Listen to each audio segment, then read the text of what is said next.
일기일회라는 말이 있습니다. 평생에 단 한 번 만남 또는 그 일이 생애에 단 한 번뿐인 일이라는 말인데 사람과의 만남을 소중히 하무이 비유에 사용되는 말입니다. 예전에 어떤 스님이 좋아하는 음악이 라디오에서 흘러나오면 그때 듣고 카세트 테이프에 따로 녹음해 두지는 않는다는 말을 들었습니다. 좋아하는 음악이면 녹음해서 원하는 때 틀어서 듣고 또 듣고 할 수 있을 텐데 그러지 않는 이유를 물어보니 그래야 좋아하는 음악을 들을 때 기뻐하고 귀하게 여기고 오래 좋아하게 된다고 했답니다. 듣고 보면 종교인이기 때문에 어쩌면 구속하거나 연연하지 않는다는 생각도 있을 것 같고요. 사실 대부분의 사람들은 좋아하는 음악을 가지고 다니면서 듣고 또 듣고를 하다가 질려서 잘 듣지 않게 됩니다. 아직 좋아는 하지만 더 이상 즐겨 찾지는 않는다는 것이죠. 그렇게 사람은 유행을 따라 그때마다 좋아하는 음악이 수시로 변합니다. 원하고, 가지고, 즐기고, 질리고, 바꾸고, 버리고를 반복하는 삶. 과연 음악에만 이럴까 싶은데 안타까운 일이지만 삶의 모든 분야에 이 일이 일어나고 있습니다. 물질에 대한 욕심도 그렇고 사람을 대할 때에도 이런 일을 쉽게 볼 수 있습니다. 이 땅에 있는 수많은 이성 간의 만남이 대표적인데 없으면 죽을 것 같이 굴다가 언젠가는 시들해지고 헤어지고 만남을 반복하는 그것을 보면 과연 사람이 변하지 않고 언제까지나 소중히 여기는 것이 과연 무엇이 있을지 생각해 보고자 합니다. 사랑, 우선 아닙니다. 당연히 변하고 시들해집니다. 세상 누구나 원하는 돈과 재물, 건강과 재물 중에 하나만 선택해야 하는 경우 당연히 모든 이들은 건강을 선택합니다. 귀하고 좋아는 하지만 생명과 바꿀 가치가 없다는 것을 어느 순간에 깨닫게 됩니다. 헛된 것을 추구하며 살았다는 자아 성찰과 함께 말이죠. 그러니 돈이 아무리 좋고 명예와 인기, 사람이 칭찬과 인정이 좋다 하더라도 영원할 수 없다는 것은 금방 알 수 있습니다. 이처럼 사람들이 추구하고 쫓는 것은 상황에 따라 그 술명이 짧을 수밖에 없습니다. 하지만 여전히 세상에서 변하지 않는 대표적인 것은 아마도 욕심, 정욕, 그리고 자랑일 것입니다. 있거나 없거나 상관없이 더 많은 것을 원하곤 합니다. 만족이 없다는 말이 더 맞겠지만 자랑의 경우에는 있으면 당연히 그렇게 하고 없어도 있는 것처럼 포장하고 속여서 보여주고자 하는 욕망이 사그러지는 법이 없을 정도니 세상적이고 육신적인 삶을 사는 사람들이 대표적인 모습이라고 할 수 있습니다. 하지만 정작 큰 문제는 여기에 숨어 있는데 바로 죄입니다.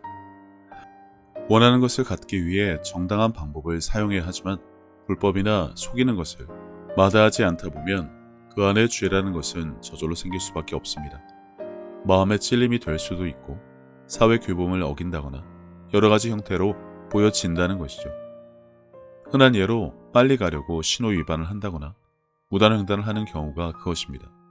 더 심한 경우에 대한 예를 들지 않아도 이러한 일이 비일비재한데 그건 목적을 위해 수단과 방법을 가리지 않는 잘못도 있지만 대부분 그러한 일을 하는 사람은 양심의 가책을 받지 않습니다. 나만 그러는 것이 아니라 사람들 대부분 이런다고 말이죠. 변명이라고 생각하지만 사실 이유와 변명과 핑계로 포장해야 할 만큼 그것들이 가치가 없다고 스스로 인정하는 것입니다. 당연한 말이지만 규칙이고 사회 규범인 것을 몰라서 그런 것은 아닙니다. 단지 내 욕심이 그리고 그것들보다 내가 우선이어야 한다는 것이 이 모든 일을 만든 결과일 뿐입니다. 세상은 경쟁을 가르치고 강요합니다. 그래야만 한다고, 그래야 무시당하지 않고 사람들이 나를 인정해 준다고 말입니다. 이와는 반대로 아무리 어렵고 힘든 과정이 있더라도 사랑해야 한다고 알려주지는 않습니다. 예를 들자면 상상할 수 없이 힘든 과정을 거쳐서라도 의사가 되어 가난하고 병들고 힘든 사람들을 도와줘야 한다고 가르치거나 경쟁을 강요하지도 않습니다.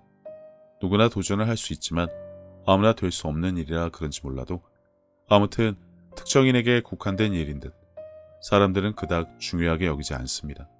대신 당장 내 손에 들어오고 보고 듣고 느낄 수 있는 오감의 만족을 더 추구하고 이미 젖어 있어 그런 것입니다. 크리스찬의 삶을 봐도 마찬가지입니다. 천만이 넘는 사람들이 교회에 다니니 성경 말씀은 진리이고 따라야 할 명령임에도 불구하고 교회 다니며 너무 흔하게 듣고 말하고 보다 보니 그 중요함을 잊고 삽니다. 새신자가 교회에 와서 기뻐하고 감사하는 모습을 보면 대부분 나도 저런 때가 있었지. 누구난 그래. 라며 꼰대의 모습을 보이는 이유. 무엇인가 잊고 있기 때문이라 생각합니다. 어쩌면 알고는 있지만 지키지 않아서, 인식하지 않아서, 삶으로 나타내지 않은 결과라고 해도 무방할 것 같은 이 일은 지금도 세상 곳곳에서 일어나고 있으니 유행처럼 번지는 이유도 분명 있을 텐데 결국 앞에서 본 것과 마찬가지로 대부분의 사람들이 그렇게 살기 때문에 귀하게 여기지 않는다는 것입니다. 부모의 사랑도 공기와 물에 대한 감사도 그렇게 무덤덤한 이유입니다. 단지 특별한 누군가, 목회자나 사회운동가나 그런다는 생각이 팽배한 이유도 한몫 거들곤 하는데 이건 누군가에게 국한되어서는 안 되는 일입니다.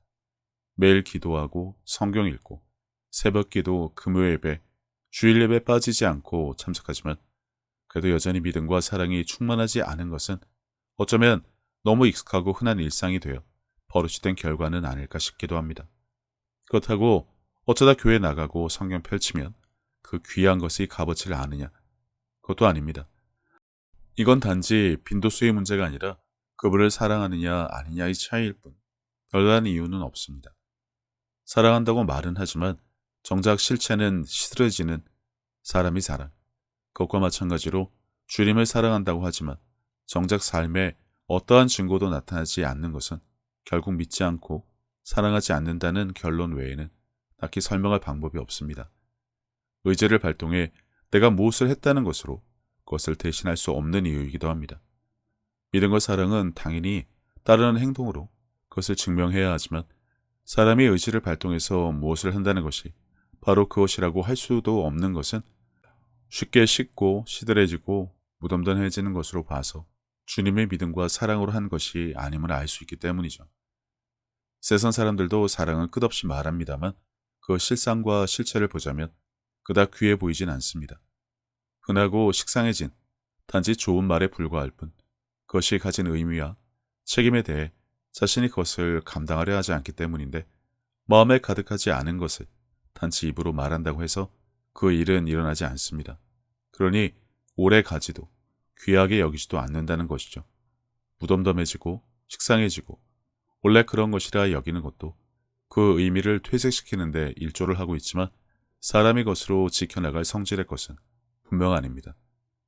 주님의 믿음과 마음과 사랑을 가지는 것, 오직 그것만이 해결 방법임을 아는 이들이 그다지 많지 않아서 그런지 모르지만 다른 방법이 없습니다.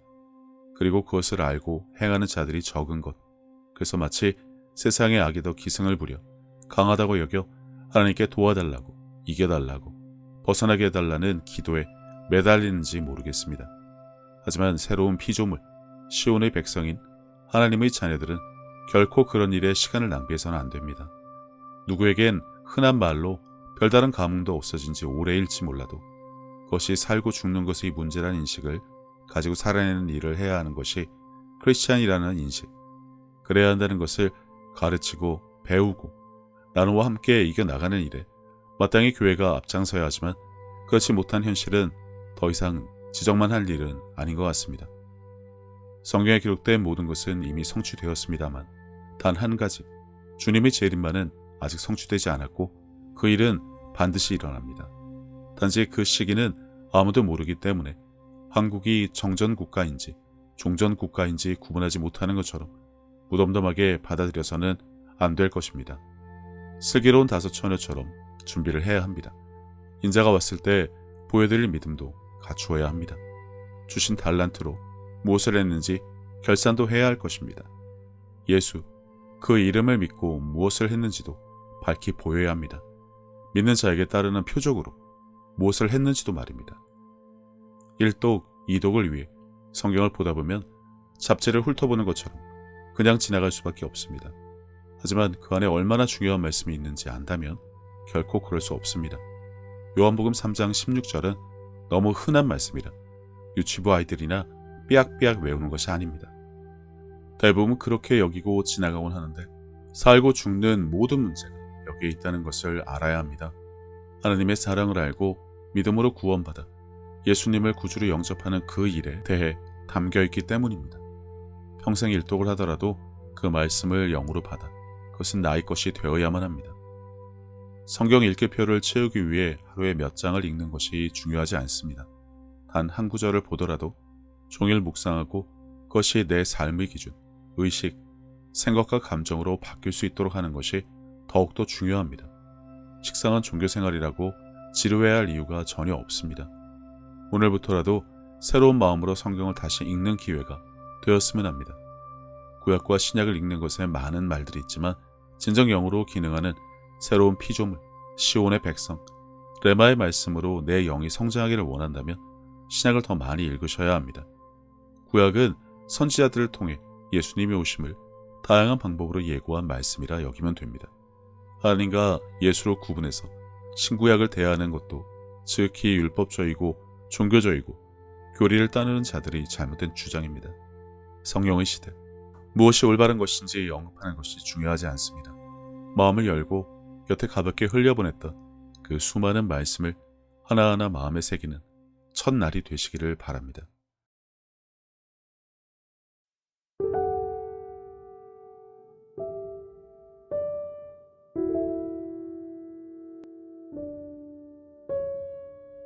예수님께서는 내 마음을 다하고 목숨을 다하고 뜻을 다하고 힘을 다하여 주 너의 하나님을 사랑하라 하신 것이요. 둘째는 이것이니 내 이웃을 내 자신과 같이 사랑하나 보다 더 큰 계명은 없다고 하셨습니다. 생각해보면 믿는 사람들은 이미 하나님께 받은 것이 너무나 많은 것을 아는 자들입니다. 예수님을 통해 죄사함과 구원을 받은 것부터 시작해서 살아 숨을 쉴 수 있는 공기와 바람, 맑고 푸른 하늘과 마실 물, 그리고 땅과 그 위와 아래의 많은 것들, 이미 오래전부터 내 주변에 있어 왔으니 당연한 것으로 여기며 우리는 여전히 값없이 공짜로 받아 그것들이 감사함을 잊고 살기는 했지만 그런 것 말고도 하나님으로부터 받은 사랑과 평안에 대해 생각하자면 끝이 없습니다. 하지만 사람은 하나님으로부터 받은 그 많은 은혜를 갚을 방법이 없습니다. 그래서 하나님께서는 내 이웃을 내 몸같이 사랑하는 것으로 그것을 대신 갚으라고 하신 것인지도 모릅니다. 그리고 지극히 작은 자에게 한 것이 곧 하나님께 한 것이라고 하셨으니 그분의 은혜를 알고 그분을 닮아가는 삶을 살아가야 한다면 지금 내가 살아가는 삶의 방향이 하나님과 나의 이웃을 사랑하는 올바른 길 위에 있는 것인지 한 번쯤 점검해 봐야 하지 않나 싶습니다. 이와 같이 하나님의 뜻, 그분이 기뻐하실 일이 무엇인지 알고 내게 주어진 소명을 다하기 위해 끊임없이 힘쓰고 노력하는 것도 크리스찬들이 마땅히 해야 할 일이 아닐까라는 생각을 해봅니다. 이제는 세상 유행에 따라 요동치던 내 마음을 모두 내려놓고 혼자서 하나님의 뜻을 헤아리는 시간을 가져보시기를 권해봅니다. 하나님은 세상 모든 사람들을 사랑하십니다. 그렇기 때문에 당신이 사랑받기에 마땅한 사람인 것처럼 당신의 가족도 이웃도 그분에게는 마찬가지로 소중한 자녀들입니다. 당신이 어려운 상황을 겪었을 때 하나님께서 당신의 삶에 관여하실 수 있도록 마음의 문을 열고 그분을 신뢰하며 동행하는 삶을 살아왔듯이 이제 당신도 다른 사람들에게 먼저 다가가서 손을 내미는 귀한 삶이 되어주시기를 바랍니다. 예수님께서 주신 새 계명, 서로 사랑하라. 저도 늘 제 자리에서 최선을 다하여 섬기고 사랑하며 살도록 하겠습니다. 감사합니다.